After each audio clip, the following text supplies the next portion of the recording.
Hello everyone.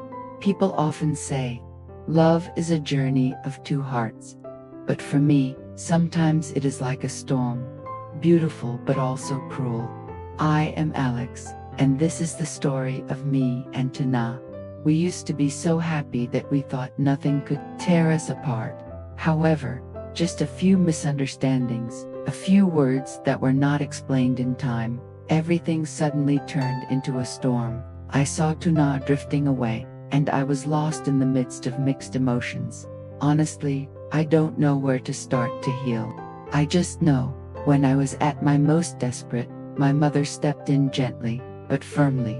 She didn't blame, didn't force, just listened, and then found a way to reconnect the fragile emotional bond between me and nhat. But can my mother resolve everything? Can nhat and I find the happiness that was once as bright as the first day? Please watch the video until the end, and if you like it, please subscribe to the channel so you don't miss the next episode.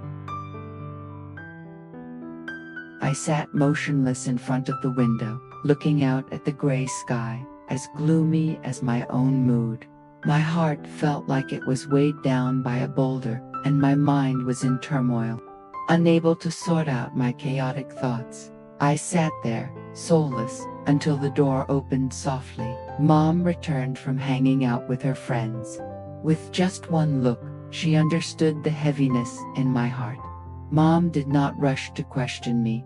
She put her things down, then sat next to me. Her voice was gentle but determined. "Alex, what happened that made you feel like a lost soul?" I tried to keep quiet, but after a few seconds, all the emotions that had been pent up in my chest suddenly burst out. I confessed everything, that today I had seen a strange man appear at nhat's house, and even though she insisted that they were just friends, my heart was still torn by doubt. As I told her, I felt a sharp pain in my chest, as if my own words were denouncing my own weakness and mistakes. Mom was silent. Her eyes were thoughtful but full of understanding. When I stopped, almost choking, she gently took my hand and spoke slowly. "Alex, love is not about holding on tight. The more you fear losing, the more you let jealousy control you. But love is not built on suspicion, but on trust. If you truly love nhat, you must give her peace. Women only leave when they no longer feel appreciated." I looked up into my mother's eyes. There was no blame, only sincerity, and the belief that I could still do it again. Her words were like a ray of light piercing through the dark clouds in my heart. I suddenly understood that if I didn't change, I would destroy the most precious thing in my life with my own hands. Without any further hesitation, I stood up. After saying goodbye to my mother in a hurry, I rushed to the car, my heart pounding. With a single determination, I had to go see nhat before it was too late. I drove to nhat's farm, feeling both fearful and hopeful. When I entered the yard, my heart suddenly tightened. The man from the day before was there again, sitting and talking to her. If it had been before, I would have definitely lost control. But this time, remembering my mother's words, I took a deep breath, sat down on the wooden chair and said, "Today, ... I want to hear clearly, from both of you." The man looked at me calmly, replied, "Nhat and I are just friends. We have known each other since childhood, and we share some work here, nothing more."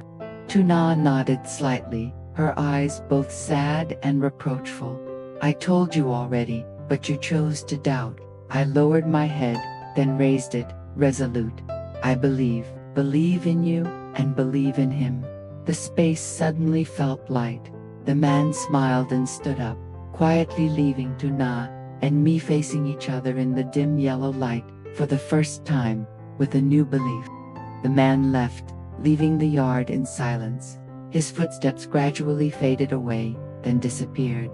Only nhat and I remained, two people who were once so close that they thought nothing could separate them. Now, sitting across from each other with a distance that seemed difficult to overcome, I looked at nhat. Her eyes trembled slightly, mixed with anger and hurt.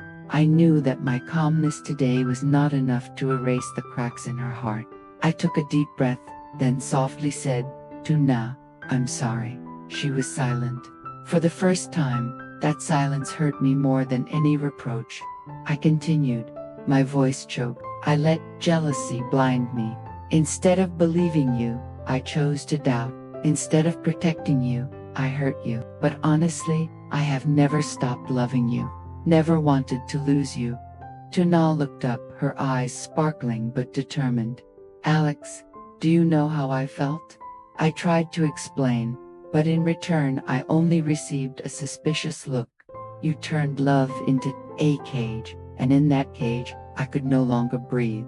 I was speechless. Those words were like a knife stabbing into my heart. I understood that I had pushed love into a dead end, not because I stopped loving, but because I loved in the wrong way.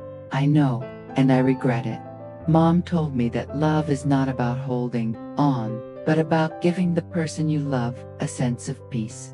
I was wrong. But if there is still a chance, I want to fix it.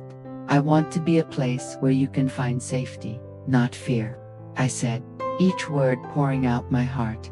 Tuna was silent. For a long time, the wind gently shook the trees. The rustling of the leaves seemed to blend with the rapid beating of my heart.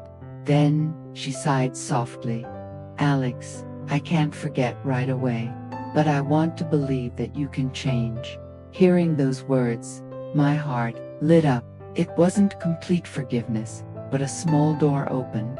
I took Tuna's hand, not squeezing it tightly, just touching it lightly, so she could feel my sincerity. "Thank you. I will prove it with my actions. This time, I won't let you go again." Darkness gradually fell. Outside the porch, a few small raindrops were sparkling in the wind. Tuna was about to go into the kitchen to prepare dinner, but I gently held her hand. "You go take a shower first, or else, when Henry wakes up, there won't be time. Leave this meal. I'll take care of it." Tuna glanced at me, her eyes filled with surprise and confusion. After a moment of hesitation, she nodded slightly and walked into the bathroom. I was alone in the kitchen, holding a knife to cut vegetables for the first time, lighting a fire, washing rice to cook rice for the first time. The smell of rice gradually spread. The sizzling sound of oil seemed to be telling the simple things that I had long forgotten. When Tuna walked out, her hair still wet, she was stunned. Before her eyes was a simple dining table, a bowl of hot soup, a plate of stir-fried vegetables, a plate of braised meat, not luxurious, not perfect, but all cooked by my own hands. Her eyes suddenly softened, but she remained silent. During the meal, I carefully picked up a piece of food for her, then slowly recounted the memories that had made us both laugh. The first time we went to the beach, the picnic filled with laughter, the nights we hugged Henry and fell asleep on the sofa. I told them not to bring up the past, but to remind her and myself that happiness was real, and could still come back. In the middle of the story, I softly apologized many times. Sorry for letting jealousy hurt her. Sorry for leaving her alone in this love. My voice trembled, my eyes stung. Tuna was silent. The room fell into an emptiness. Only the sound of the spoon hitting the bowl could be heard. My heart pounded, afraid that all this effort would not be enough. Then suddenly, I saw her lips curl up slightly. A small, fragile smile, but enough to make my heart burst. I looked at her, almost unable to believe my eyes. At that moment, I knew. Maybe we weren't completely healed, but the door was open. Just a smile, a simple meal, was enough for me to believe that happiness would return, if I knew how to preserve it with all my heart.